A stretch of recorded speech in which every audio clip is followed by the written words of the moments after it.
வணக்கம் என் அன்பு உறவுகளே. ராவண தேசம் மிக பழமையான தேசம். 1800களில் இதன் பழைய காலப்பெயர் சிலோன், தற்போது இலங்கை என்று அழைக்கப்படுகிறது.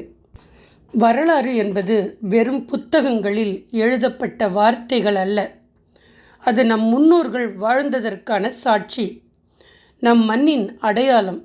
ஆனால் அந்த அடையாளம் நம் கண் முன்னாலே மெல்ல மெல்ல அழிந்து கடலுக்குள் மூழ்கி கொண்டிருக்கிறது என்று சொன்னால் உங்களால் நம்ப முடிகிறதா? ஆம், நாம் பேசிக்கொண்டிருப்பது இலங்கையின் வடக்கு நுழைவாயிலாக வரலாற்று பொக்கிஷமாக திகழும் நம்மை கவர்ந்த மன்னர் மண்ணை பற்றியதுதான். இலங்கையின் வரைபடத்தில் மன்னார் தீவுக்கு என்று ஒரு தனித்தத்துவமான இடம் உண்டு.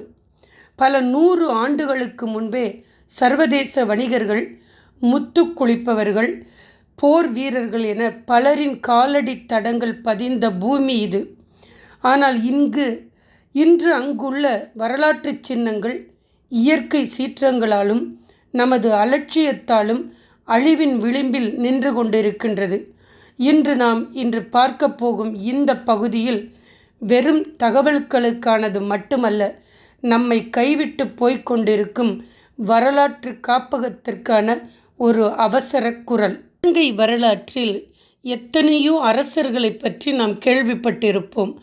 ஆனால் ஆண்களுக்கு நிகராக, ஏன் அவர்களை விடவும் அதீத வீரத்துடனும் அதிகாரத்துடனும் இந்த மண்ணை ஆண்ட ஒரு ராணியை பற்றி நாம் இன்று இந்த பதிவில் பார்க்க போகிறோம். அவள்தான் அள்ளிராணி. தமிழ் இலக்கியங்களிலும் மன்னார் பகுதி நாட்டுப்புற கதைகளிலும் இவர்களை பற்றிய குறிப்புகள் ஏராளமாக உள்ளன. இன்றும் மன்னாரின் மாந்தை பகுதியில் கடல் அலைகளுக்கு மத்தியில் சிதைந்து போய்கொண்டிருக்கும் ஒரு பழமையான கோட்டை மக்கள் அள்ளிராணி கோட்டை என்றுதான் இதை அழைப்பார்கள். சுமார் 3000 ஆண்டுகளுக்கு பழமை வாய்ந்ததும் மர்மங்களும் போர்களின் சுவடுகளும் நிறைந்த இந்த அள்ளிராணி கோட்டையின் பின்னால் இருக்கும் உண்மை கதை என்ன? இது உண்மையில் ஒரு ராணியின் கோட்டையா அல்லது ஐரோப்பியர்களின் ஆதிக்க கோட்டையா? கடலோரத்து மணலில் புதைந்து கிடக்கும் அந்த அதிதி சுவாரஸ்யமான வரலாற்றை இந்த பகுதியில் பார்க்கலாம். நாட்டுப்புற கதைகளின்படி அள்ளிராணி என்பவர் ஆண்களை வெறுத்த பெண் வீரர்களை மட்டுமே கொண்ட ஒரு தனி ராஜ்யத்தை ஆண்டவர். அந்த பகுதியில் முத்துக்களை எடுத்து ஆட்சி செய்தவர். அவர் முத்து வணிகத்தில் சிறந்து விளங்கினார்கள் என்றும் சர்வதேச வணிகர்கள் அவளிடம் முத்து கொள்முதல் செய்து மன்னார் துறைமுகத்திற்கு வந்ததாகவும் கூறப்படுகிறது. அவர்களது அரண்மனை மற்றும் கோட்டை இருந்த இடமாகத்தான் இந்த மாந்தை பகுதி அடையாளப்படுத்தப்படுகிறது. இந்த வரலாற்று பிணைப்புதான் இன்றும் அந்த இடத்திற்கு அள்ளிராணி கோட்டை என்ற கம்பீரமான பெயரை தக்க வைத்துள்ளது. ஆனால் காலப்போக்கில் இந்த இடத்தின் புவியியல் முக்கியத்துவத்தை கண்டறிந்து ஐரோப்பியர்கள் இங்கே தங்களின் ஆதிக்கத்தை செலுத்தத் தொடங்கினார்கள். அள்ளிராணி கோட்டை என்று உள்ளூர் மக்களால் அழைக்கப்பட்ட இந்த நிலப்பரப்பில் போர்த்துகீசியர்களும் அதற்கு பின்னர் டச்சுக்காரர்களும் ஒரு சிறிய கோட்டையை எழுப்பினார்கள். அதன் வரலாற்று அறிப்பு டச்சு கோட்டை என்று அழைக்கப்படுகிறது. இது இலங்கையில் உள்ள மற்ற பெரிய கோட்டைகளைப் போல பிரம்மாண்டமானது அல்ல. இது மிகச்சிறிய சதுர வடிவிலான கோட்டைதான்.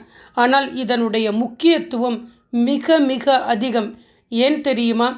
மன்னார் வளைகுடாவில் எடுக்கப்படும் உலக புகழ்பெற்ற முத்துக்களை பாதுகாப்பாக சேமித்து வைக்கும் ஒரு பாதுகாப்பு கிடங்காக இந்த அரிப்பு கோட்டையை டச்சுக்காரர்கள் பயன்படுத்தினார்கள். 1600 மற்றும் 1700களில் இந்த சிறிய கோட்டைக்குள் டச்சு போர் வீரர்கள் துப்பாக்கிகளுடன் காவல் காத்து நின்றனர். உள்ளூர் மக்களின் கதைகளில் இது அள்ளிராணியின் கோட்டை, அள்ளிராணியின் தலம். ஐரோப்பியர் ஆவணங்களில் இது முத்துக்குளிப்பு காவல் தலம் என்று குறிப்பிடப்பட்டுள்ளது. பிரித்தானியா ஆளுநர் இந்த கோட்டைக்கு வந்த பிறகு அதை தன்னுடைய தங்குமிடமாகவும் முத்து வணிக கண்காணிப்பு மையமாகவும் அதை பயன்படுத்தினார். இன்று நீங்கள் இந்த இடத்திற்கு சென்றால் என்ன பார்க்க முடியும் தெரியுமா? கடற்கரையின் ஓரத்தில் அலைகள் மோதும் எல்லையில் பழமையான செங்கற்கல்லாலும் சுண்ணாம்புக்கல்லாலும் கட்டப்பட்ட சுவர்களின் இடுபாடுகளும் கண்காணிப்பு கோபுரத்தின் உடைந்த பகுதிகள் மட்டுமே எஞ்சியுள்ளன. இந்த அல்லிராணி கோட்டையைப் போலவே நிறைய இடங்களை கடல் அலைகள் மெல்ல மெல்ல அரித்து தங்களின் வசமாக்கி கொண்டிருக்கின்றன.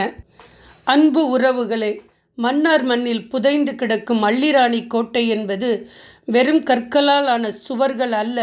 அது கிறிஸ்து பிறப்பதற்கு முன் வாழ்ந்ததாக கூறப்படும் ஒரு வீர ராணி வீர மங்கையின் தொன்மக் கதையும் 17ஆம் 16ஆம் நூற்றாண்டில் அங்கு நடந்த சர்வதேச முத்து வணிகத்தையும் ஒரே புள்ளியில் இணைக்கும் ஒரு வரலாற்று பாலம்.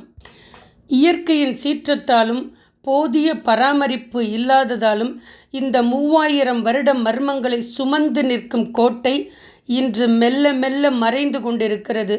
இந்த மறைக்கப்பட்ட ரகசியத்தை அடுத்த தலைமுறைக்கு கொண்டு சேர்க்க வேண்டியது நம் கடமை.